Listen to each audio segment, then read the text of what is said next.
بالقرآن نور قلبي بالقرآن واغفر ذنبي واستر عيبي يا رحمن بالقرآن نور قلبي بالقرآن واغفر ذنبي واستر عيبي يا رحمن بالقرآن بالقرآن بالقرآن نور قلبي فكلامك ربي أحفظه فيحفظني وأرتله وأجوده فيرفعني فكلامك ربي أحفظه فيحفظني وأرتله وأجوده فيرفعني. إن الحمد لله نحمده ونستعينه ونستغفره ونعوذ بالله من شرور أنفسنا ومن سيئات أعمالنا من يهده الله فلا مضل له ومن يضلل فلا هادي له وأشهد أن لا إله إلا الله وحده لا شريك له وأشهد أن محمدا عبده ورسوله يا أيها الذين آمنوا اتقوا الله حق تقاته ولا تموتن إلا وأنتم مسلمون يا أيها الناس اتقوا ربكم الذي خلقكم من نفس واحدة وخلق منها زوجها وبث منهما رجالا كثيرا ونساء واتقوا الله الذي تساءلون به والأرحام إن الله كان عليكم رقيبا يا أيها الذين آمنوا اتقوا الله وقولوا قولا سديدا يصلح لكم أعمالكم ويغفر لكم ذنوبكم ومن يطع الله ورسوله فقد فاز فوزا عظيما أما بعد فإن خير الحديث كتاب الله وخير الهدي هدي محمد صلى الله عليه وسلم وشر الأمور محدثاتها وكل محدثة بدعة وكل بدعة ضلالة وكل ضلالة في النار.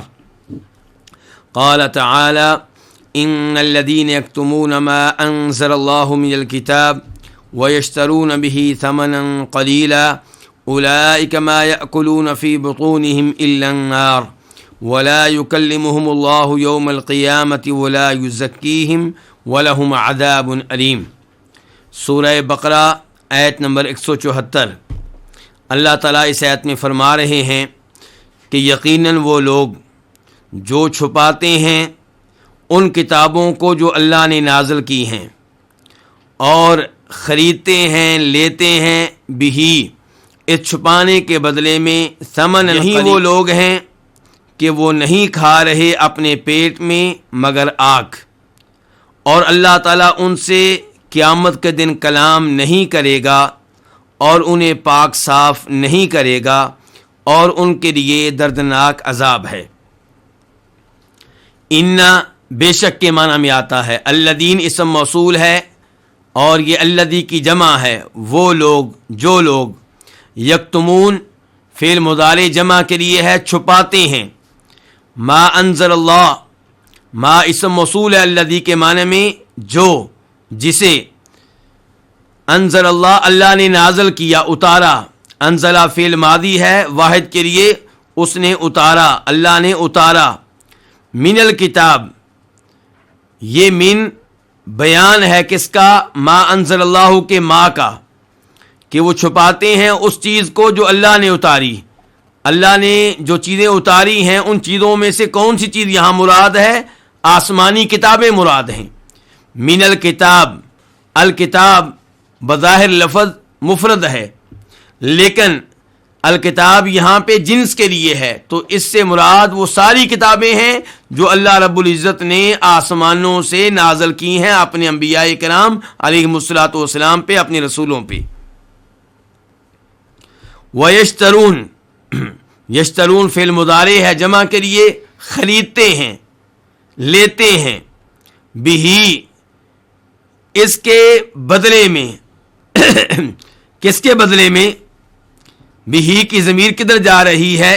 ایک احتمال یہ ہے کہ ما انزل اللہ کی طرف، اور وہ لیتے ہیں اس کے عوض میں جسے اللہ نے نازل کیا ہے، ان کتابوں کے عوض میں جو اللہ نے نازل کی ہیں کیا لیتے ہیں؟ تھوڑی سی قیمت۔ اور دوسرا احتمال یہ ہے کہ وہ لیتے ہیں چھپانے کے بدلے میں، یعنی کہ جو آسمانی کتابیں اللہ نے نازل کی ہیں ان کا علم چھپانے کے بدلے میں کیا لیتے ہیں؟ ثمنً قلیلا، تھوڑی سی قیمت۔ ثمنً قلیلا، قلیلا صفت ہے ثمن کی، تھوڑی سی قیمت۔ اور دنیا جو ہے اس کا ساز و سامان جتنا بھی زیادہ ہو، اس کی خزانے جتنے بھی زیادہ ہوں، آخرت کے مقابلے میں دنیا کیا ہے؟ تھوڑی سی چیز ہے، معمولی سی چیز ہے۔ اولئک، یہ انا کی خبر ہے، اولئک اس میں اشارہ ہے، اور یہ اس میں اشارہ بعید کے لیے ہے۔ اولئک ما یاکلون، ما نافیہ ہے نہیں، یاکلون فعل مضارع ہے جمع کے لیے، کھاتے ہیں، ما یاکلون نہیں کھاتے، فی بطونہم اپنے پیٹ میں، بطون بطن کی جمع ہے، بطن ایک پیٹ کو کہتے ہیں، الا النار سوائے آگ کے، اور آگ سے مراد یہاں پہ جہنم کی آگ ہے۔ ولا یکلمہم اللہ، اور اللہ تعالیٰ ان سے کلام نہیں کرے گا، لا نفی کے لیے نہیں، یکلم فعل مضارع واحد کے لیے، کلام کرے گا نہیں، کلام کرے گا ہم ان سے، یوم القیامہ قیامت کے دن۔ ولا یزکیہم، یہاں پہ بھی لا نفی کے لیے ہے، یزکی فعل مضارع ہے واحد کے لیے، ولا یزکی اور نہیں پاک صاف کرے گا ہم انہیں، ولہم اور انہی کے لیے، یہاں پہ خبر مقدم آئی ہے تو حسر کا معنی پیدا ہو گیا، اور انہی کے لیے ہے عذاب علیم، دردناک عذاب۔ علیم مؤلم کے معنی میں ہے، تکلیف دینے والا، درد دینے والا عذاب۔ اب ہم اس آیت کی تفسیر کی طرف آتے ہیں۔ اس آیت میں اللہ رب العزت ان لوگوں کی مذمت کر رہے ہیں جو اللہ رب العزت کی طرف سے نازل کردہ کتابوں کو چھپاتے ہیں، ان کتابوں میں جو علم ہوتا ہے اسے چھپاتے ہیں، حالانکہ اللہ نے یہ کتابیں کیوں نازل کی ہیں؟ تاکہ ان کا علم عام کیا جائے، ان کا علم سب تک پہنچایا جائے، ان کی طرف لوگوں کو دعوت دی جائے، ان کے ذریعے لوگوں کو تبلیغ کی جائے۔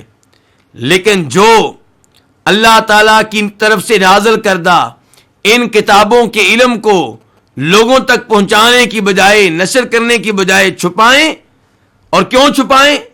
دنیا کا فائدہ لینے کے لیے، مال لینے کے لیے، دنیا میں اپنے سٹیٹس کو، اپنی عزت کو، اپنے مقام کو، اپنے عہدے کو برقرار رکھنے کے لیے۔ تو فرمایا یہ لوگ اتنے مذموم ہیں کہ یہ اپنے پیٹ میں کیا داخل کر رہے ہیں؟ جہنم کی آگ داخل کر رہے ہیں۔ اب یہاں پہ سوال پیدا ہوتا ہے کہ جہنم کی آگ تو ان کے پیٹ میں داخل ہوگی روز قیامت، اور اللہ تعالیٰ یہیں پہ کہہ رہے ہیں کہ وہ اپنے پیٹ میں جہنم کی آگ داخل کر رہے ہیں، کیونکہ آسمانی شریعت کا علم چھپانے کے بدلے میں جو دنیا کا فائدہ وہ لے رہے ہیں، اس دنیاوی فائدے کا نتیجہ کیا نکلے گا؟ جہنم کی آگ۔ تو جو مال وہ اپنے پیٹ میں داخل کر رہے ہیں یہ علم چھپانے کے بدلے میں، اس کا رزلٹ کیا نکلے گا؟ جہنم کی آگ۔ اور خصوصی طور پہ اس آیت سے مراد یہودی ہیں، جن کی کتاب تورات میں ایسی آیتیں موجود تھیں جن سے معلوم ہوتا تھا کہ جناب محمد صلی اللہ علیہ وسلم واقعی اللہ کے آخری نبی ہیں اور یہ دعوی نبوت میں سچے ہیں، تو وہ لوگ اگر اس علم کو ظاہر کرتے تو بہت سے یہودی ایمان لے آتے۔ لیکن یہودیوں میں سے جو علم والے تھے، جن کو معلوم تھا کہ جناب محمد میں پائی جانے والی علامات وہی ہیں جو تورات میں مذکور ہیں، انہوں نے ان علامات کو چھپایا۔ کس لیے؟ تاکہ یہ یہودی ہمارے ساتھ رہیں اور ہمیں پیسہ دیتے رہیں، ہمیں مال دیتے رہیں، ہماری عزت کرتے رہیں اور ہمارا ان میں ایک وقار رہے۔ تو مال لینے کے لیے، اپنے عہدے کو برقرار رکھنے کے لیے، اور اپنے جو عزت انہیں ملی ہوئی تھی ان کے مابین، عام یہودیوں کے مابین، اسے برقرار رکھنے کے لیے وہ اس علم کو چھپاتے رہے۔ تو اللہ تعالی نے کہا کہ یہ لوگ اپنے پیٹ میں آگ داخل کر رہے ہیں، جو مال کھا رہے ہیں حق چھپانے کے عوض میں، یہ مال ان کو جہنم میں لے جانے کا سبب اور ذریعہ بنے گا۔ اور یہ الفاظ ان الفاظ سے ملتے جلتے ہیں جو اللہ تعالیٰ نے ان کے بارے میں کہے ہیں جو یتیموں کا مال ناجائز طور پہ کھاتے ہیں۔ ان الذین یأکلون اموال الیتامی ظلما انما یأکلون فی بطونہم نارا۔ اللہ تعالیٰ نے فرمایا جو یتیموں کا مال ناجائز طور پہ کھا رہے ہیں وہ اپنے پیٹ میں کیا داخل کر رہے ہیں؟ جہنم کی آگ داخل کر رہے ہیں۔ وَلَا يُكَلِّمُهُمُ اللَّهُ يَوْمَ الْقِيَامَةِ، اللہ تعالیٰ نے فرمایا اللہ تعالیٰ ایسے لوگوں سے قیامت کے دن کلام نہیں کرے گا۔ تو یہ بھی بہت بڑا عذاب ہے کہ کسی انسان سے اللہ رب العزت کلام نہ کرے، اور اس کلام سے مراد وہ کلام ہے جو رضا پہ مبنی ہوگی، یعنی کہ اللہ تعالیٰ ان سے کلام کرے گا تو غصے کی حالت میں کرے گا، پیار و محبت سے اللہ ان سے کلام نہیں کرے گا۔ اس سے پتا چلا کہ پیار و محبت سے اللہ کا کسی سے کلام کرنا یہ اللہ کا بہت بڑا انعام ہے۔ اور اس سے ہمیں یہ پتا چلا کہ اللہ کی صفات میں سے ایک صفت یہ ہے کہ اللہ کلام کرتا ہے، جیسے اللہ تعالی نے موسیٰ علیہ السلام سے کلام کیا طور پہاڑ پہ، ہمارے نبی سے کلام کیا اسراء و معراج کے موقع پہ۔ تو اللہ رب العزت کلام کرتے ہیں اپنے فرشتوں سے، اور روز قیامت اللہ رب العزت کلام کریں گے کن سے؟ اپنے مومن بندوں سے، جبکہ مومن بندے جنت میں ہوں گے۔ اور یہ قرآن پورے کا پورا کیا ہے؟ اللہ کا کلام ہے۔ وَلَا يُكَلِّمُهُمُ اللَّهُ يَوْمَ الْقِيَامَةِ، تو اللہ تعالیٰ ان لوگوں سے قیامت کے دن کلام نہیں کرے گا، ان کے پیار و محبت سے کلام نہیں کرے گا۔ وَلَا يُزَكِّيهِمْ، اور نہ ہی ان کو پاک کرے گا، کس سے؟ ان کے گناہوں کے بوجھ سے، کیونکہ اگر اللہ ان کو گناہوں کے بوجھ سے پاک کر دے پھر تو یہ جنت میں جانے والے بن جائیں گے، لیکن اللہ تعالیٰ ان کو ان کے گناہوں کے بوجھ سے پاک نہیں کرے گا، بلکہ انہیں ان کے گناہوں کی وجہ سے جہنم کی آگ میں ڈالے گا۔ وَلَهُمْ عَذَابٌ عَلِيمٌ، اور انہی کے لیے دردناک عذاب ہے۔ اس سے آپ اندازہ لگا سکتے ہیں کہ دین کی باتیں چھپانا دنیا کمانے کے لیے کتنا بڑا جرم ہے۔ تو اس لیے علماء کرام کی ذمہ داری ہے، جس کے پاس دین کا جتنا علم ہے اس کی ذمہ داری ہے کہ یہ علم دوسرے لوگوں تک منتقل کرے، دوسرے لوگوں تک یہ علم پہنچائے، خصوصاً اس موقع پہ جب علم کی حاجت ہو، جب علم کی ضرورت ہو۔ اور علم کی ضرورت کا پتہ چلتا ہے دو طرح سے۔ نمبر ایک، آپ سے کوئی سوال کر رہا ہے، کسی آیت کا معنی و مفہوم پوچھ رہا ہے، کوئی فتویٰ مانگ رہا ہے، کسی حدیث کے بارے میں سوال کر رہا ہے اور آپ جانتے ہیں تو آپ پہ واجب ہے کہ آپ اس کی رہنمائی کریں۔ اور دوسرے نمبر پہ یہ کہ آپ سے سوال نہیں ہوا لیکن آپ کے سامنے کوئی کسی آیت کی غلط تفسیر کر رہا ہے، آپ کے سامنے کوئی غلط مسئلہ بتا رہا ہے، آپ کے سامنے کوئی غلط طریقے سے نماز پڑھ رہا ہے، آپ کے سامنے کوئی غلط طریقے سے وضو کر رہا ہے، تو یہاں پہ علم ظاہر کرنے کی حاجت ہے، تو اس موقع پہ علم ظاہر کرنا واجب ہوگا، ضروری ہوگا۔ اس کے بعد آیت نمبر 175 اللہ تعالیٰ فرماتے ہیں اولئک الذین اشتروا الضلالۃ بالہدی والعذاب بالمغفرہ فما اصبرهم علی النار، یہی وہ لوگ ہیں جنہوں نے گمراہی کو خرید لیا ہدایت کے عوض میں اور عذاب خرید لیا مغفرت کے عوض میں، پس وہ کس قدر آگ پہ صبر کرنے والے ہیں۔ اولئکا اس میں اشارہ بعید کے لیے، حالانکہ ان لوگوں کا تذکرہ قریب میں ہوا ہے، لیکن اللہ نے ان کے لیے اشارہ وہ استعمال کیا ہے جو بعید کے لیے آتا ہے، یہ بیان کرنے کے لیے کہ یہ لوگ ہیں، یہ بہت مذموم قسم کے لوگ ہیں۔ اولئک الذین اشتروا الضلالۃ، یہی وہ لوگ ہیں جنہوں نے گمراہی کو خرید لیا۔ الذین اسم موصول ہے اور الذی کی جمع ہے، اشتروا فعل ماضی ہے جمع کے لیے، جنہوں نے خریدا الضلالۃ گمراہی کو، بالہدا ہدایت کے عوض میں با عوض کے لیے ہے، والعذاب اور عذاب خریدا مغفرت کے عوض میں بخشش کے عوض میں. فما اصبرہم، ما اصبرہم یہ فعل تعجب ہے، اور فعل تعجب کے دو صیغے ہوتے ہیں، دو وزن ہوتے ہیں، ایک ما افعلہ اور ایک افعل بہ. یہاں پہ کون سا وزن ہے؟ ما افعلہ، کہ یہ کس قدر صبر کرنے والے ہیں علی النار، آگ پہ، جہنم کی آگ پہ. اب ہم آتے ہیں اس آیت کی تفسیر کی طرف. اللہ تعالیٰ کہتے ہیں کہ یہی لوگ ہیں. کون سے لوگ؟ جو اللہ رب العزت کی طرف سے نازل کردہ علم کو چھپاتے ہیں. کس لیے؟ دنیا کمانے کے لیے، دنیاوی فائدہ لینے کے لیے. فرمایا یہی وہ لوگ ہیں جنہوں نے گمراہی کو خرید لیا ہدایت کے عوض میں. گمراہی سے مراد یہاں پہ کیا ہے؟ علم کو چھپانا، اللہ کی طرف سے نازل کردہ علم کو چھپانا. مثال کے طور پہ تورات میں وہ نشانیاں موجود ہیں جن سے پتہ چلتا ہے کہ نبی علیہ الصلوۃ والسلام اللہ کے سچے نبی ہیں.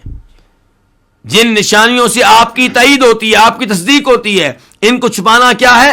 گمراہی ہے. اور ہدایت کیا ہے؟ ان نشانیوں کو ظاہر کرنا، اللہ کی طرف سے نازل کردہ علم کو بیان کرنا. تو یہ وہ لوگ ہیں جنہوں نے گمراہی کو خرید لیا ہدایت کے عوض میں. والعذاب، اور عذاب کو خرید لیا. یہ عذاب کب ملے گا انہیں؟ قبر میں ملے گا. کب ملے گا؟ آخرت میں ملے گا. عذاب انہوں نے خرید لیا کس کے بدلے میں؟ کس کے عوض میں؟ مغفرت کے عوض میں. اگر وہ علم ظاہر کرتے، لوگوں کو حق کی طرف لوگوں کی رہنمائی کرتے، تو اللہ رب العزت کی طرف سے انہیں مغفرت ملتی. علماء اور دین کے طالب علم، ان کے لیے تو ہر مخلوق دعا کرتی ہے. کون سی دعا؟ استغفار کی، کہ اللہ اس کو معاف کر دے، اے اللہ اس کی مغفرت فرما. تو اگر یہ لوگ طالب علم بن جاتے، علم دینے والے بن جاتے، تو ان کی مغفرت کا سامان پیدا ہو جاتا. لیکن ان لوگوں نے کیا کیا؟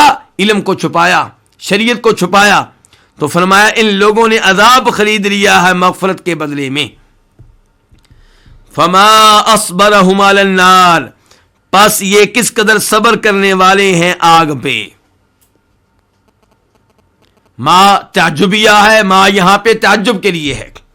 اور بتا چکا ہوں کہ ما اصبرہم، یہ جو لفظ یہاں پہ استعمال ہوا ہے یہ تعجب کے لیے ہے. لیکن تعجب کون کر رہا ہے؟ جس کا کلام ہے. کلام کس کا؟ اللہ تعالیٰ کا. تو اللہ تعالیٰ تعجب کر رہے ہیں ان لوگوں پہ کہ یہ کس قدر آگ پہ صبر کرنے والے ہیں، آگ پہ ڈٹ جانے والے ہیں. کیا مطلب؟ یعنی کہ ان کا علم کو چھپانا، شریعت کو چھپانا، اللہ کی آیتوں کو چھپانا، جبکہ انہیں معلوم ہے کہ اس کا انجام کیا ہوگا؟ جہنم کی آگ. پھر بھی یہ گناہ کیے چلے جا رہے ہیں. اس کا مطلب یہ ہے کہ یہ آگ پہ ڈٹ جانے والے ہیں، انہیں آگ سے کوئی ڈر نہیں لگ رہا. یہ وہ تفسیر ہے جو بظاہر ان الفاظ سے سمجھ میں آ رہی ہے. لیکن وہ لوگ جو اللہ تعالیٰ کی صفات کے منکر ہیں، اللہ تعالیٰ کی صفات کی تعویلیں کرنے والے ہیں، ان کے لیے یہاں پہ مسئلہ پیدا ہو گیا. کیا مسئلہ پیدا ہو گیا؟ وہ کہتے ہیں اگر ہم یہ کہیں کہ تعجب کرنے والا اللہ تعالیٰ ہے تو یہ اللہ تعالیٰ کی شان کے لحاظ سے مناسب نہیں ہے. کیونکہ تعجب کب ہوتا ہے؟ تعجب اس وقت ہوتا ہے جب کوئی واقعہ ہو جائے اور آپ اس واقعے کے وقوع کے سبب سے ناواقف ہوں. تو تعجب کرے انسان جو لا علم ہوتا ہے، جو ناواقف ہوتا ہے، جو جاہل ہوتا ہے، جس کو اچانک کسی چیز کا پتہ چلتا ہے تو اس پہ تعجب کرتا ہے. اللہ رب العزت ہر چیز کو پہلے سے جاننے والے ہیں، تو اللہ تعجب کیوں کرے؟ اس لیے ان لوگوں نے کہا کہ یہاں پہ تعجب سے مراد یہ ہے کہ اللہ تعالیٰ مخاطب سے کہہ رہے ہیں، اللہ تعالیٰ اس سے کہہ رہے ہیں جو اللہ کا کلام سنے کہ تم ان لوگوں پہ تعجب کرو.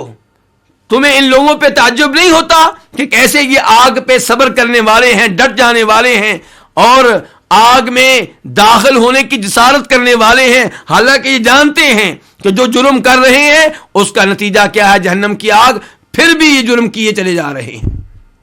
تو اللہ تعالیٰ خود تعجب نہیں کر رہے، بلکہ اللہ تعالیٰ مخاطب سے کہہ رہے ہیں کہ کیا تمہیں اس پہ تعجب نہیں ہوتا؟ اللہ تعالیٰ مخاطب سے کہہ رہے ہیں کہ اگر تعجب کرنا ہے تو اس بات پہ تعجب کرو.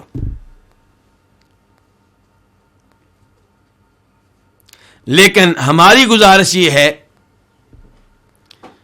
کہ فعل تعجب اصل میں اس لیے ہوتا ہے کہ جو کلام کر رہا ہے، جو اس فعل کو استعمال کر رہا ہے، وہ تعجب کرتا ہے. تو اس لیے یہاں پہ مراد اللہ تعالی کا تعجب ہے.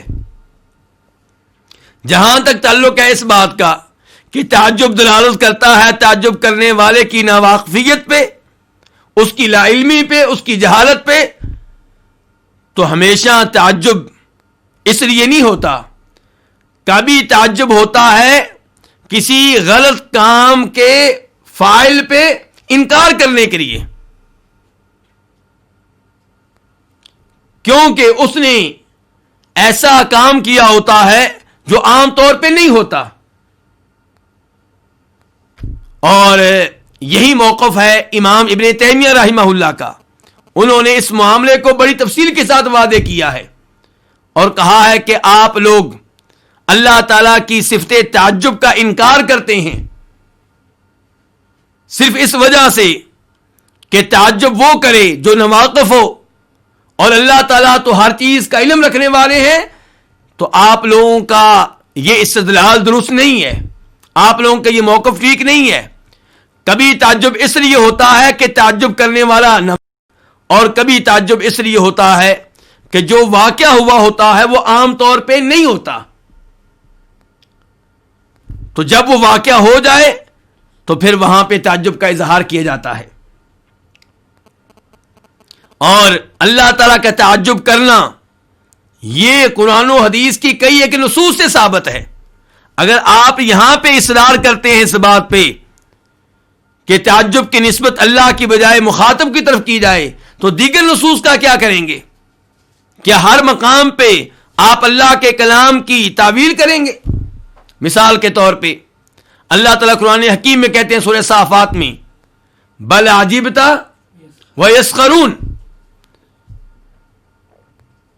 دوسری قرات کیا ہے؟ اور وہ قرات بل عجبت ویسخرون، کہ بلکہ مجھے تعجب ہے اور وہ مذاق کرتے ہیں.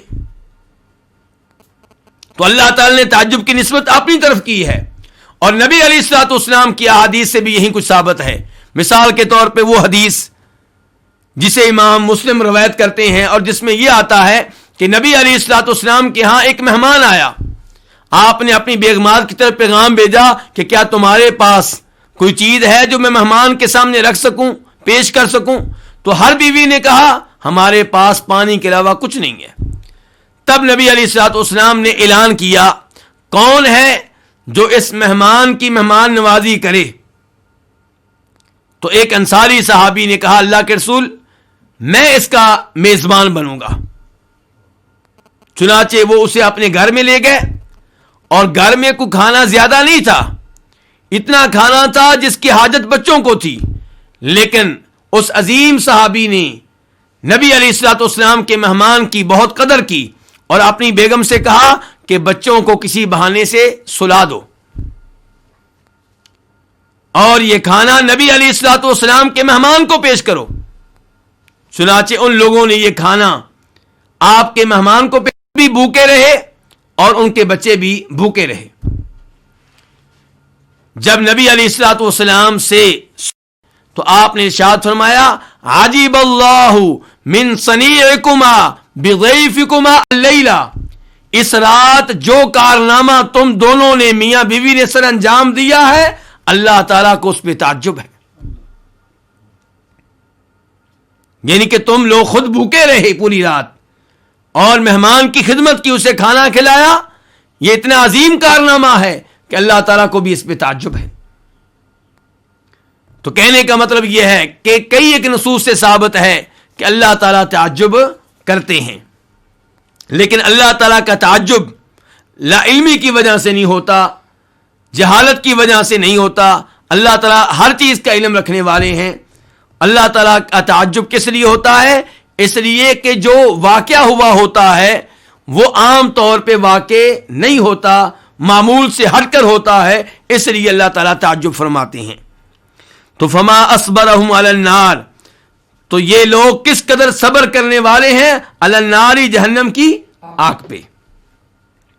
ذالک بأن اللہ نزل الکتاب بالحق وَإِنَّ الَّذِينَ اخْتَلَفُوا فِي الْكِتَابِ لَفِي شِقَاقٍ بَعِيدٍ، آیت نمبر 176، کہ اللہ تعالیٰ نے کتاب نازل کی ہے حق کے ساتھ، اور یقیناً وہ لوگ جنہوں نے کتاب میں اختلاف کیا وہ یقیناً دور کی مخالفت میں پڑے ہوئے ہیں۔ ذالک اس میں اشارہ ہے، اشارہ کدھر ہے؟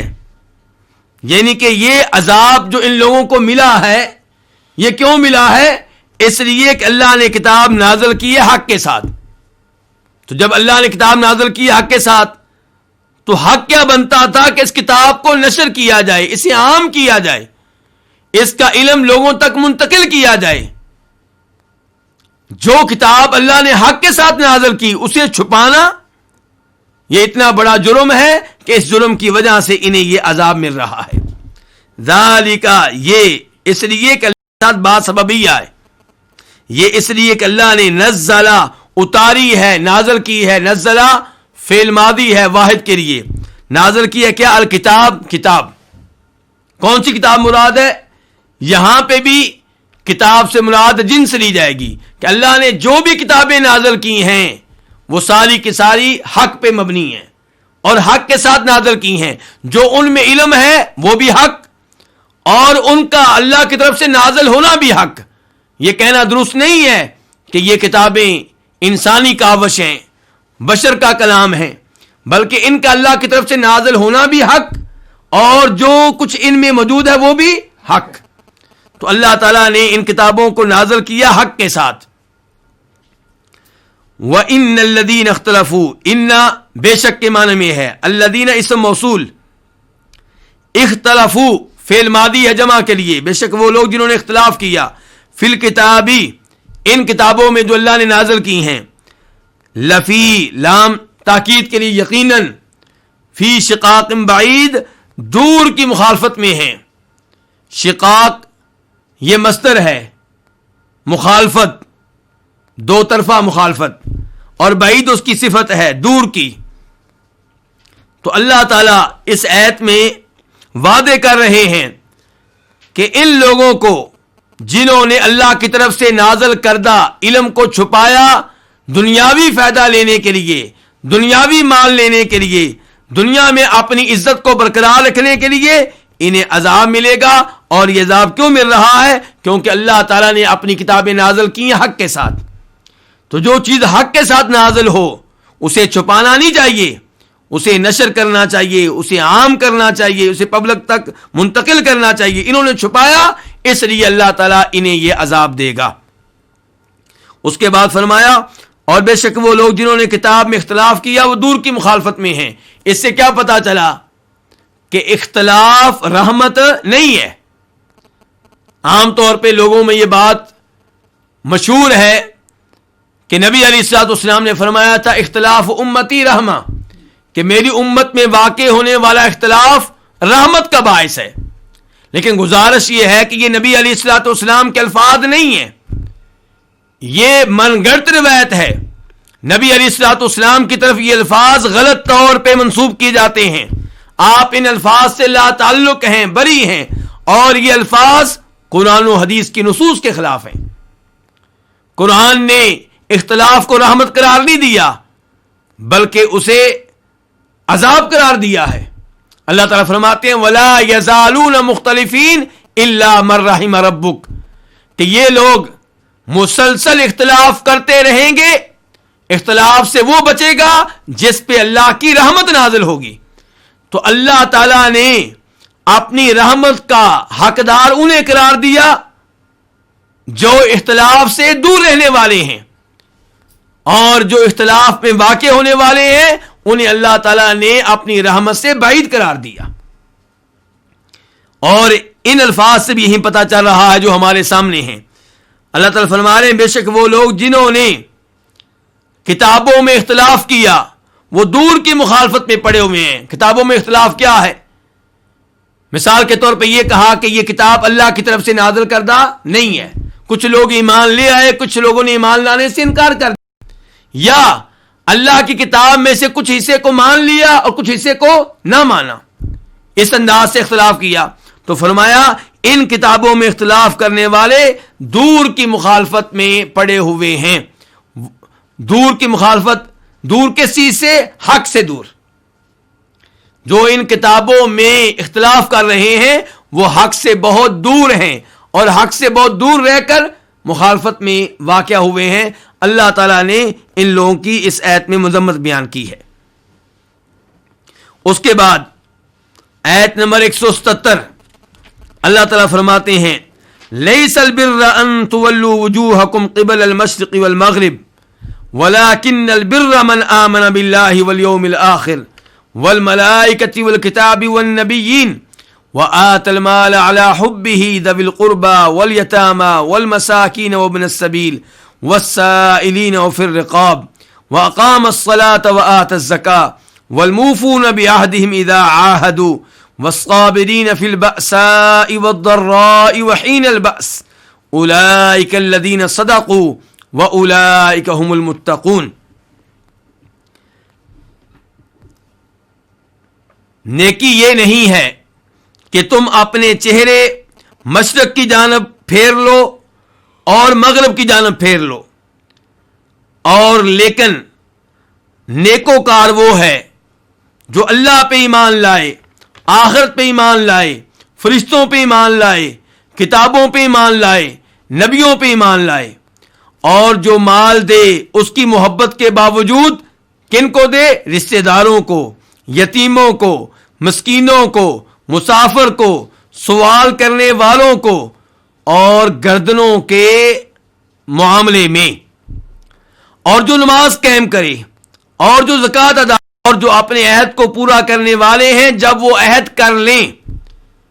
خصوصاً وہ لوگ جو صبر کرنے والے ہیں تنگی کی حالت میں, تکلیف کی حالت میں اور شدید لڑائی کے موقع پہ. یہی وہ لوگ ہیں جنہوں نے سچ کہا اور یہی لوگ متقی و پرہیزگار ہیں. لیسا اس کا معنی کیا ہوتا ہے؟ نہیں. البرہ یہ لیسا کی خبر ہے, یہ پہلے آئی ہے, اسم بعد میں ہے. نیکی نہیں ہے. کیا چیزیں نیکی نہیں ہے؟ کیا چیز نیکی نہیں ہے؟ نیکی یہ نہیں ہے کہ تم اپنا چہرہ مشرق کی طرف کر لو اور مغرب کی طرف کر لو. اصل نیکی یہ نہیں ہے. اللہ رب العزت یہاں پہ رد کرنا چاہتے ہیں ان لوگوں پہ جنہوں نے تبدیلی قبلہ کے سلسلے میں مسلمانوں پہ اعتراض کیا اور شکوک و شبہات پھیلائے, اور ایسے اللہ تعالیٰ انکار کرنا چاہتے ہیں ان لوگوں پہ جو ایمان میں کمزور تھے, اور وہ لوگ بھی اس غلط فہمی کا شکار ہوئے کہ پہلے قبلہ بیت المقدس کو قرار دیا گیا, پھر کعبہ کو. اگر یہ اللہ کی طرف سے ہے تو ایسا کیوں ہو رہا ہے؟ اللہ نے بتایا اصل نیکی یہ نہیں ہے کہ تم منہ مشرق کی طرف کر لو یا مغرب کی طرف کر لو. اصل نیکی یہ ہے کہ اللہ کی بات مان لی جائے, اللہ کی اطاعت کی جائے. اللہ کہیں مشرق کی طرف منہ کرو تو مشرق کی طرف کر لو, اللہ کہیں مغرب کی طرف تو مغرب کی طرف کر لو. تو نیکی اللہ کی اطاعت کرنے میں ہے, اللہ کے آرڈر کی تعمیل کرنے میں ہے. نیکی یہ نہیں ہے کہ مشرق کی طرف منہ کر لیا یا مغرب کی طرف منہ کر لیا. ہاں, اگر آپ مشرق کی طرف منہ کرتے ہیں اللہ کی بات مان کر تو تب نیکی ہے. اگر آپ مغرب کی طرف منہ کرتے ہیں اللہ کی بات مان کر تب یہ نیکی ہے. اور کوئی مکہ کی طرف منہ کرے لیکن اللہ کی وجہ سے نہیں, اپنی کسی ذاتی رغبت کی وجہ سے, تو یہ نیکی تو یہ عمل نیکی نہیں ہے. تو لیس البر, اصل نیکی یہ نہیں ہے کہ تم اپنے چہرے پھیر لو مشرق کی طرف مغرب کی طرف. تولو یہ فعل مضارع ہے, جمع کے لیے ہے. اصل میں تھا تولون, نون ان کی وجہ سے گر گیا ہے. تم پھیر لو. وجوہکم, وجوہ وجہ کی جمع ہے, چہرے. قبلہ طرف, قبل المشرق مشرق کی طرف, والمغرب اور مغرب کی طرف. ولیکن البر, البر اس کا لفظی معنی ہوتا ہے نیکی، لیکن یہاں پہ البر کا لفظ اسم فاعل کے معنی میں ہے، البار کے معنی میں ہے. جیسے ہم کہتے ہیں زید العدل، عدل کا معنی کیا ہوتا ہے؟ عدل و انصاف. زید عدل و انصاف ہے، جبکہ زید عدل و انصاف نہیں ہو سکتا، زید عدل و انصاف کرنے والا ہو سکتا ہے. لیکن جب زید عدل و انصاف میں بہت زیادہ مشہور و معروف ہو جائے اور عدل و انصاف کے سلسلے میں اس کے کارنامے بہت زیادہ ہوں تو لوگ کہتے ہیں کہ زید عدل ہے، یعنی کہ یہ سراپا عدل و انصاف ہے، عدل و انصاف میں حد سے آگے نکل گیا ہے. تو یہاں صورتحال ایسی ہے کہ البر نیکی کے معنی میں ہوتا ہے، لیکن یہاں پہ مراد کیا ہے؟ البار. لیکن نیکوکار وہ ہے، حقیقت میں نیکوکار وہ ہے من آمن باللہ، جو اللہ پہ ایمان لائے، والیوم الآخر، اور روز آخرت پہ ایمان لائے، والملائکہ، یہ جمع ہے کس کی؟ الملائکہ، ملک کی، فرشتوں پہ. والکتاب بظاہر لفظ مفرد ہے، ایک کتاب کے لیے ہے، لیکن مراد یہاں پہ کیا؟ جنس، تمام آسمانی کتابیں، جو ان تمام آسمانی کتابوں پہ ایمان لائے. والنبیین، نبی کی جمع ہے، اور جو نبیوں پہ ایمان لائے. وآت المال، یہ آتا کا عطف کس کے اوپر ہے؟ من آمنا کے آمنا پہ. اصل نیکوکار وہ ہے جو ایمان لائے، اور وآت المال، اور جو مال دے. علی حبہ، اس مال کی محبت کے باوجود، علی حبہ کی ہی ضمیر کی طرف جاری، مال کی طرف. جو مال دے مال کی محبت کے باوجود، مال کی رغبت کے باوجود، کن کو دے؟ ذوی القربا، قرابت والوں کو. والیتامى، اور یتیموں کو. الیتامى جمع ہے کس کی؟ یتیم کی. یتیم اس کو کہتے ہیں جو ابھی نابالغ ہو اور اس کا والد فوت ہو جائے. جس کا والد بالغ ہونے کے بعد فوت ہو وہ یتیم نہیں ہے. نبی علیہ الصلوۃ والسلام ارشاد فرماتے ہیں اس حدیث میں جسے امام ابو داؤد اپنی سنن میں لے کر آئے ہیں، لا یتم بعد احتلام، بالغ ہونے کے بعد کوئی یتیمی نہیں ہے. والمساکین، مسکین کی جمع ہے. مسکین سے مراد یہاں پہ کیا ہے؟ یہاں مسکین سے مراد مسکین بھی ہے، فقیر بھی ہے، یعنی کہ وہ جس کے پاس اتنا مال نہ ہو جس سے مناسب انداز میں کھانے پینے کا بندوبست کر سکے، مناسب رہائش کا بندوبست کر سکے، اور مناسب لباس کا بندوبست کر سکے. وابن السبیل، راستے کا بیٹا، اس سے مراد کون ہے؟ مسافر. والسائلین، جمع ہے کس کی؟ سائل کی، سوال کرنے والا، مانگنے والا. وفی الرقاب، اور جو مال دے گردنوں کے معاملے میں. الرقاب جمع ہے کس کی؟ رقبۃ کی. رقبہ ایک گردن کو کہتے ہیں، رقاب جمع ہے کئی گردنیں. اور جو مال دے گردنوں کے سلسلے میں، کیا مراد ہے اس سے؟ اس سے مراد یہ ہے کہ جو گردنوں کو چھڑانے کے سلسلے میں، گردنوں کو آزاد کرنے کے سلسلے میں مال لگائے. مثال کے طور پہ ایک آدمی غلام ہے تو اس کے مالک کو مال دے تاکہ وہ اس غلام کو آزاد کر دے. اب یہ مال غلام کو نہیں دیا، لیکن غلام کی گردن کو آزاد کرنے کے سلسلے میں مال صرف کیا ہے، دیا کس کو؟ اس کے مالک کو. اور ایسے ہی کوئی غلام مکاتب ہے جس نے اپنے مالکوں سے معاہدہ کر لیا ہے، طے ہو گیا ہے کہ اتنے پیسے دو گے تو ہم تجھے آزاد کر دیں گے. اب وہ محنت کرتا ہے، پیسے جمع کر رہا ہے، پیسے بہت زیادہ ہیں، تو جو اس کی مدد کرے گا تاکہ اس کی گردن آزاد ہو جائے وہ بھی اس لفظ میں داخل ہے. اور ایسے ہی کوئی قیدی ہے، کافروں کے پاس ہے، کافروں کی جیل میں ہے، وہ کہتے ہیں اتنا پیسہ ملے گا تو ہم اس کو آزاد کریں گے، تو اس کی گردن چھڑانے کے سلسلے میں مال صرف کرنا وہ بھی اس لفظ میں داخل ہوگا. وَأَقَامَ الصَّلَاةَ، اس کا بھی عطف کس پہ ہے؟ آمنا کے اوپر اور آت المالا کے اوپر. اور جو نماز قائم کرے. وآت الزکاۃ، اور جو زکات ادا کرے. والموفون بعہدہم، اور جو پورا کرنے والے ہیں. الموفون جمع ہے, کس کی جمع ہے؟ موفی کی, الموفی کی. اور الموفی اور الموفون یہ کیا ہے؟ اسم فاعل ہے اوفا یوفی سے. اور جو پورا کرنے والے ہیں بیعہدہم اپنے عہد کو. اذا جب عاہدوا وہ عہد کر لیں, فعل ماضی ہے جمع کے لیے. والصابرین خصوصاً وہ جو صبر کرنے والے ہیں. یہ خصوصاً کس کا معنی میں کر رہا ہوں؟ غور کیجئے گا. الصابرین سے پہلے جو الفاظ آ رہے ہیں وہ رفیع حالت میں آ رہے ہیں. الموفون رفیع حالت میں ہے اور الصابرین نسبی حالت میں آیا ہے. تو یہ کیوں منصوب ہے؟ یہاں پہ عربی لغت کے ماہر علماء کرام نے وعدے کیا کہ یہ منصوب ہے اس لیے کہ اس سے پہلے فعل ہے. وہ فعل کیا ہوگا؟ اخصو, میں خاص کرتا ہوں صبر کرنے والوں کو, یا امدہ, تو اسے کہتے ہیں منصوب علی الاختصاص یا منصوب علی المدح. تو خصوصاً وہ لوگ جو صبر کرنے والے ہیں. صابرین صابر کی جمع ہے, جو صبر کرنے والے ہیں فی البأساء تنگی میں, والضراء اور تکلیف میں, وحین الباسی اور شدید لڑائی کے موقع پہ. اولئک الذین یہی وہ لوگ ہیں. اولئک اس میں اشارہ بعید کے لیے, جبکہ ان کا تذکرہ قریب میں ہوا ہے, ابھی ہوا ہے. اشارہ بعید والا کیوں؟ یہ بیان کرنے کے لیے کہ ان کا مقام بہت اونچا ہے. اولئک الذین صدقوا یہی وہ لوگ ہیں جنہوں نے سچ کہا. صدقوا فی الماضی ہے جمع کے لیے جنہوں نے سچ کہا. وَأُولَئِكَ هُمُ الْمُتَّقُونَ اور یہی لوگ متقی ہیں. اولئک اس میں اشارہ, یہ بھی معرفہ, المتقون بھی معرفہ, اور درمیان میں ضمیر فصل حسر کا تاکید کا معنی پیدا ہو گیا ہے.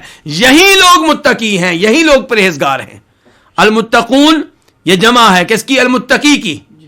المتقی جو تقوی اختیار کرنے والا ہو, جو پرہیزگار ہو, اور اس کی جمع ہے المتقون. اب ہم آتے ہیں اس آیت کی تفسیر کی طرف. میں وعدے کر چکا ہوں کہ یہ آیت کس مناسبت سے نازل ہوئی؟ ان لوگوں کے معاملے میں جنہوں نے تبدیلی قبلہ پہ اعتراض کیے, یا اس بارے میں جن کے دلوں میں شکوک و شبہات آئے. تو اللہ تعالی نے بیان کیا کہ اصل نیکی یہ نہیں ہے کہ تم اپنے چہرے مشرق اور مغرب کی طرف کر لو. تو اصل نیکی کیا ہے؟ اصل میں نیکوکار کون ہے؟ اللہ تعالی نے بتایا اصل میں نیکوکار کون ہے؟ جو ایمان لائے اور جو مال اللہ کی راہ میں صرف کرے, جو نمازیں قائم کرے, جو زکوٰۃ ادا کرے, جو اپنے عہد کو پورا کرے, جو صبر کرے. یہ ہے اصل میں نیکوکار, اور یہی لوگ سچے ہیں, یہی لوگ متقی و پرہیزگار ہیں. تو فرمایا اصل نیکی یہ نہیں ہے کہ تم اپنے چہرے مشرق کر لو, وَلَٰكِنَّ الْبِرَّ لیکن اصل میں نیکوکار وہ ہے جو اللہ پہ ایمان لائے. اللہ پہ ایمان لانے کا مطلب کیا ہے؟ اللہ کے وجود پہ ایمان لائے, اسے یقین ہو کہ اللہ موجود ہے, مولد نہ ہو, اللہ کے وجود کا منکر نہ ہو, اللہ کے وجود پہ ایمان لائے, اور اللہ کی ربوبیت پہ, اللہ کے رب ہونے پہ ایمان لائے کہ خالق کون ہے؟ اللہ. مالک کون ہے؟ اللہ. سارے امور کی تدبیر کرنے والا کون ہے؟ اللہ. سب کو پالنے والا کون ہے؟ اللہ. اور تیسرے نمبر پہ اللہ کے معبود برحق ہونے پہ ایمان لائے کہ ہر عبادت کا حقدار صرف ایک اللہ ہے. نمبر 4 اللہ پہ ایمان لانے کا مطلب یہ ہے کہ اللہ کے ناموں پہ ایمان لائے, اللہ کی صفات پہ ایمان لائے, اور یہاں پہ تعویل سے گریز کرے. پھر فرمایا کہ اصل نیکوکار وہ ہے جو اللہ پہ ایمان لائے, والیوم الآخر دوسرے نمبر پہ کس چیز پہ ایمان لائے؟ آخرت پہ, روز آخرت پہ. اس کو آخری دن کیوں قرار دیا گیا؟ کیونکہ اس کے بعد کو اور دن نہیں ہوگا. والملائکہ اور فرشتوں پہ ایمان لائے, فرشتوں کے وجود پہ ایمان لائے, اور جن فرشتوں کے نام بتائے گئے ہیں ان پہ ان کے ناموں سمیت ایمان لائے. جن فرشتوں کی ڈیوٹیاں بتائی گئی ہیں کہ اللہ نے اس فرشتے کی یہ ڈیوٹی لگا رکھی ہے, ان کی ڈیوٹیوں پہ بھی ایمان لائے, اور اس بات پہ ایمان لائے کہ یہ نوری مخلوق ہے, ہر وقت اللہ کی عبادت کرتے ہیں, کبھی بھی اللہ کی نافرمانی نہیں کرتے. والکتابی اور کتابوں پہ ایمان لائے, جو کتابیں اللہ نے نازل کی ہیں ان تمام کتابوں پہ ایمان لائے. جن کتابوں کے اللہ نے نام بتا دیے ان پہ ناموں سمیت ایمان لائے. مثال کے طور پہ تورات، انجیل، زبور، قرآن. اور پہلی کتابوں پہ اجمالی ایمان اور قرآن پہ تفصیلی ایمان. اور یہ کہ پہلی کتابیں کینسل ہو چکی اور یہ وہ کتاب ہے جس پہ اب عمل ہوگا. والنبیین، اور تمام نبیوں پہ ایمان لائے. ان نبیوں پہ بھی جن کے اللہ نے نام بتا دیے اور ان نبیوں پہ بھی جن کے اللہ نے نام نہیں بتائے. اور ان سے محبت بھی رکھے. وَآتَ الْمَالَ عَلَى حُبِّهِ، اور اصل نیکوکار وہ ہے جو ایمان لائے ان چیزوں پہ. نمبر 2، جو مال دے. کس کو دے؟ ذوی القربى والیتامى والمساکین وابن السبیل والسائلین وفی الرقاب. لیکن اس سے پہلے اللہ نے بیان کیا کہ جو مال دے علی حبہ، اس مال کی محبت کے باوجود. مال اس لیے نہیں دے رہا کہ مال کا شوق نہیں ہے، مال میں رغبت نہیں ہے، مال کی حاجت نہیں ہے. مال میں رغبت موجود ہے پھر بھی اللہ کی راہ میں مال صرف کر رہا ہے. اللہ تعالیٰ فرماتے ہیں سورہ دہر میں وَيُطْعِمُونَ الطَّعَامَ عَلَى حُبِّهِ مَسْكِينًا وَيَتِيمًا وَأَسِيرًا، کہ اللہ کے نیک بندے کون ہیں، اللہ کے نیکوکار بندے کون ہیں؟ جو کھانے کی محبت کے باوجود کھانا کھلاتے ہیں. کس کو؟ مسکین کو، یتیم کو، قیدی کو. اور اللہ تعالیٰ فرماتے ہیں لن تنالوا البر حتی تنفقوا مما تحبون، کہ تم نیکی کے اعلیٰ درجے کو اس وقت تک نہیں پا سکتے جب تک کہ تم اس مال میں سے اللہ کی راہ میں خرچ نہ کرو جس مال سے تمہیں محبت ہو، جس مال سے تمہیں پیار ہو. اور پھر نبی علیہ الصلوۃ والسلام کے پاس کون آئے؟ ابو طلحہ آئے. کہنے لگے اللہ کے رسول صلی اللہ علیہ وسلم، میرا وہ باغ جس کا نام بہروہا ہے جو مسجد کے قریب ہے، یہ مجھے اپنے مال میں سے سب سے بڑھ کر عزیز ہے، سب سے زیادہ پیارا ہے. اور اللہ نے کہہ دیا لن تنالوا البر حتی تنفقوا مما تحبون، اس لیے میں اسے اللہ کی راہ میں وقف کرتا ہوں. تو یہ ہے کہ وَآتَ الْمَالَ عَلَى حُبِّهِ، کہ اصل نیکوکار وہ ہے جو مال دے علی حبہ، اس مال کی محبت کے باوجود. کن کو دے؟ ذوی القربى، قرابت والوں کو، رشتہ داروں کو. جن کو مال دینا ہے ان کا تذکرہ اللہ نے کیا، لیکن سب سے پہلے تذکرہ کس کا کیا؟ رشتہ دار کا. اس سے پتا چلا کہ رشتہ دار کو مال دینے میں دوسروں پہ اہمیت ہے، فوقیت حاصل ہے. رشتہ دار اگر مال کا محتاج ہے تو آپ کو اسے دینے پہ دوہرا ثواب ملے گا. ایک صدقہ خیرات کرنے کا، اللہ کی راہ میں مال صرف کرنے کا، اور دوسرے نمبر پہ رشتہ دار کی مدد کرنے کا.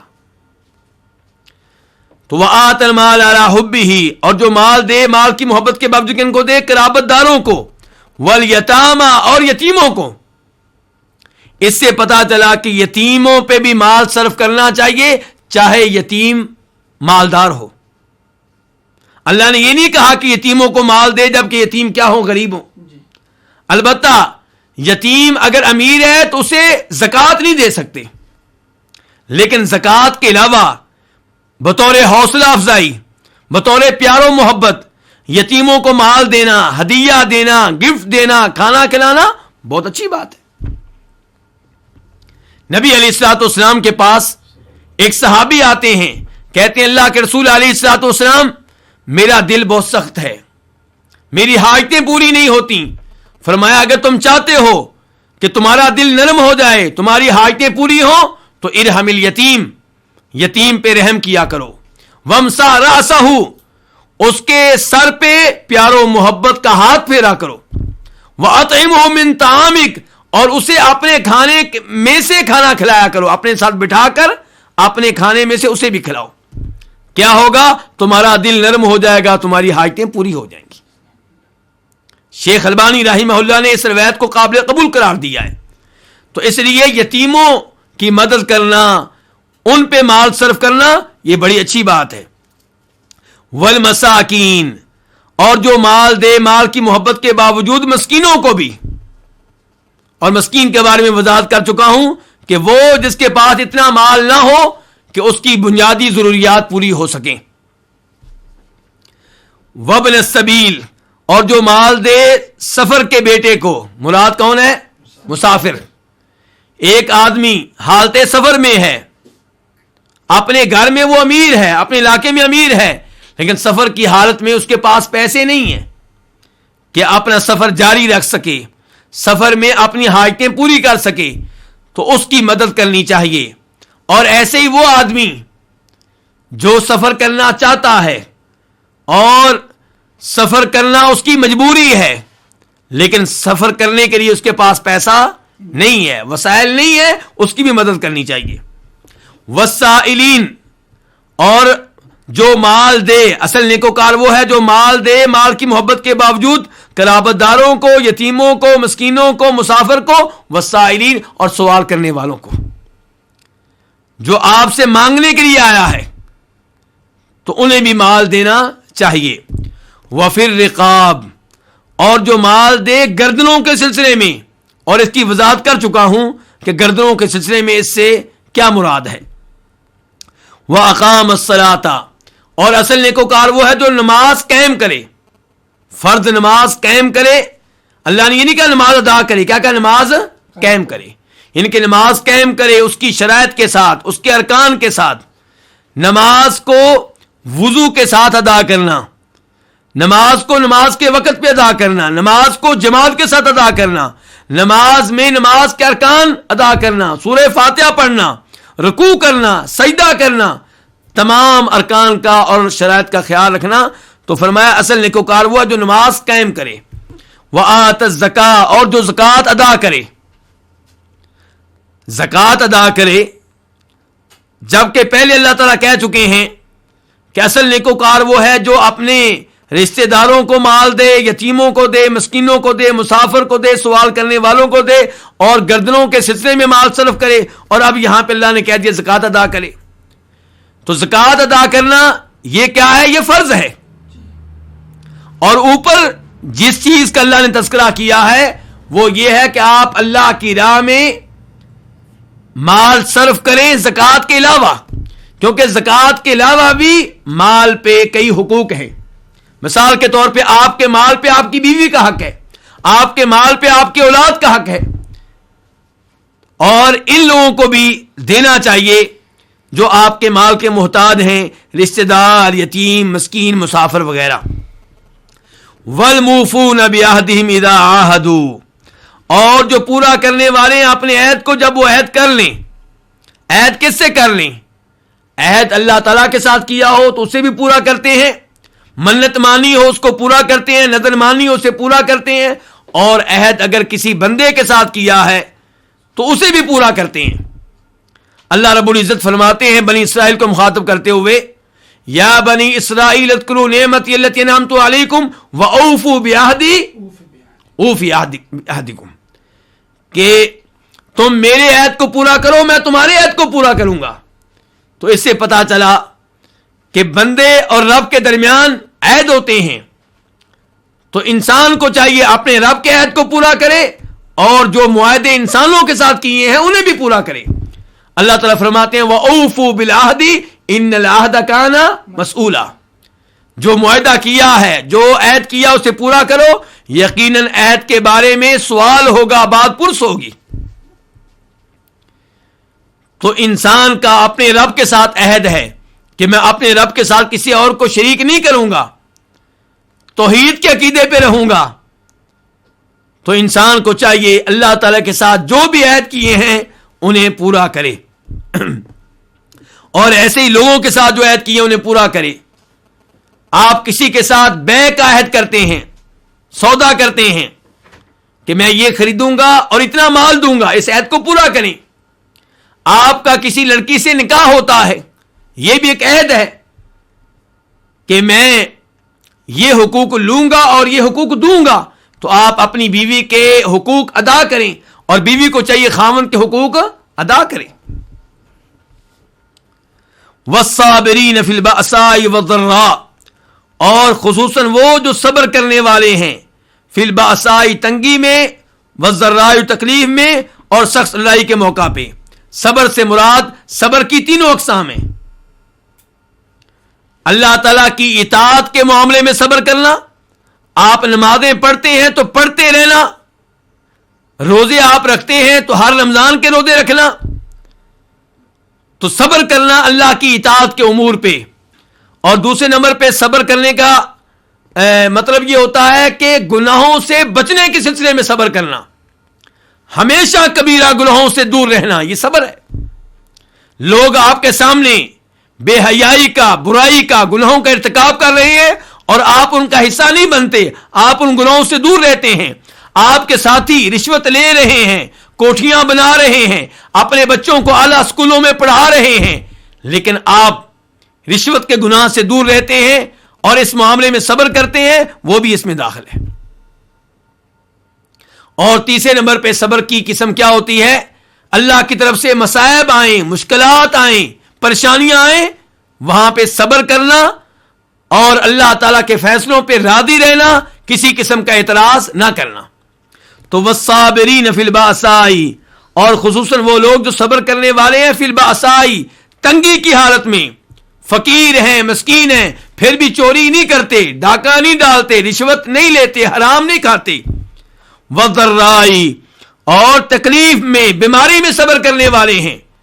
بیماری بہت زیادہ ہے، تکلیف بہت ہو رہی ہے، پھر بھی اللہ کا کوئی شکوہ نہیں کرتے، اللہ پہ کوئی اعتراض نہیں کرتے.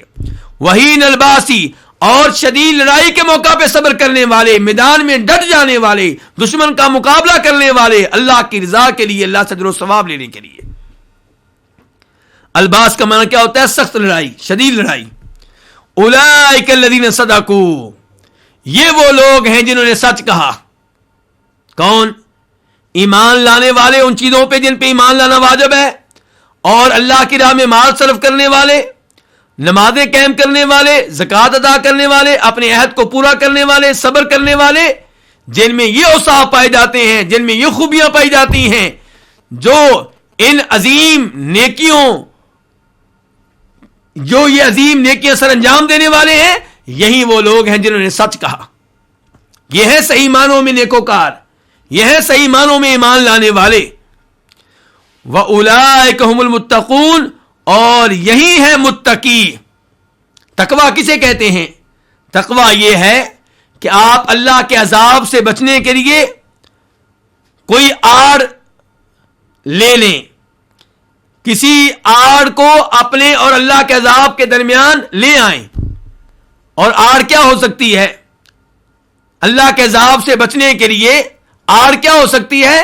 اللہ تعالیٰ کے آرڈرز کی تعمیل کرنا، فرائض و واجبات پہ عمل کرنا، اور گناہوں سے دور رہنا، معصیت سے دور رہنا، اللہ کی نافرمانی سے دور رہنا. تو یہ ہے تقویٰ. تو یہی لوگ متقی ہیں، یعنی کہ یہی لوگ نیکی کے کام کرنے والے، اور یہی لوگ جو ہیں وہ تقویٰ اختیار کرنے والے ہیں، اللہ کے عذاب سے بچنے والے ہیں. اللہ رب العزت سے دعا ہے کہ اللہ تعالی ہمیں صحیح معنوں میں نیکوکار بنائے، اللہ تعالی ہمیں صادق بنائے، اللہ تعالی ہمیں متقی بنائے، اور اللہ تعالی ہمیں صحیح معنوں میں قرآن کی تفسیر سمجھنے کی توفیق عنایت فرمائے. وآخر دعوانا ان الحمد للہ رب العالمین.